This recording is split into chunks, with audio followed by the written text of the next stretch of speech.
Library. Librarians in the past their job has always been to connect kids with books. What's your favorite pet? Dog.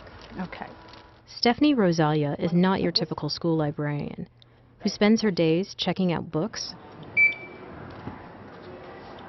and sternly chastising overdue borrowers. According to this, it says that you have 3 books that are out of the library and overdue. Unlike librarians of the past, Rosalia is a multifaceted information specialist who guides her elementary students through the flood of information that confronts them on a daily basis. The information that the students need to acquire has exploded. Where I was in the information desert, they're in the information ocean, and they're drowning. Rosalia, who came to library science as a second career, thinks her job is especially important at her school, located in the immigrant community of Brighton Beach.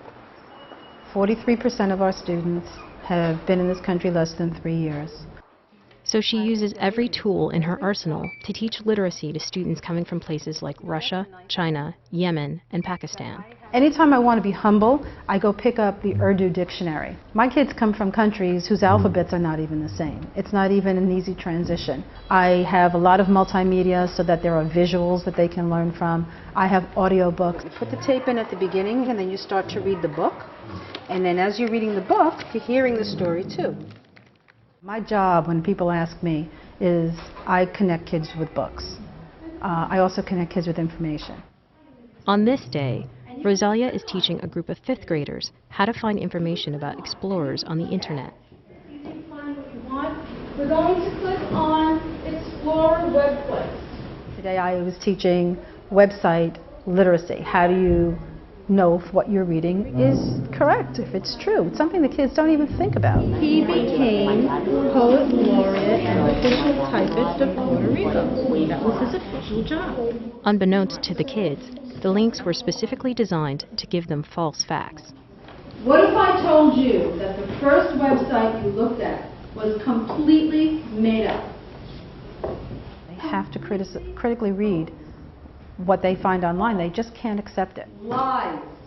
How did you know they were mistakes? Because they were in first side, there was computers and desktops and cell phones. When Columbus was born, they weren't. You really have to teach them that. That's a skill that has to be taught. Rosalia is at the vanguard of educators who believe that literacy includes but also exceeds books. How do you know if the information you find is good information? For her, it's about teaching kids how to be information fluent in this modern age. Who wants to read 99 million websites to see which one might be the best one? Kids putting Christopher Columbus in Google came up with 99 million returns. Where do you start? They're overwhelmed. They don't know what to do. The first question you ask for any website is, who wrote it? I have to teach them how to search a database. I teach them how to do Boolean searches. I teach them how to utilize search engines. That's a life skill. So when they grow up and they go to high school, it's not just to write reports. It's when they have to decide, well, what college do I want to go to? If they graduate and they want to buy a plasma TV, these kids will know how to go find out all the information that they need. For the rest of their lives, they're going to know how to approach it. Yet, as school librarians are teaching students increasingly crucial skills that are needed not only for school, but on the job and in daily life, librarians are often the first casualties of school budget crunches. In New York City, only about 1/3 of the city's public schools have trained librarians on staff, and elementary schools are not required to have them at all.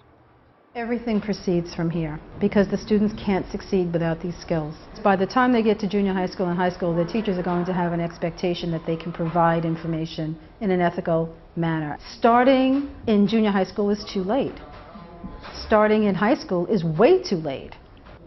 What do you want to read today? Rosalia still cheerleads old-fashioned books, helping students find titles that will inspire them to become better readers. If you go home and you open up this book and you try to read it, and you can't, then I think that you're not going to have any fun all week, because then the book won't be any fun. Is it fun to read a book that's too hard? I don't think so either. It makes no sense to have books that the kids don't want to read. I buy only quality.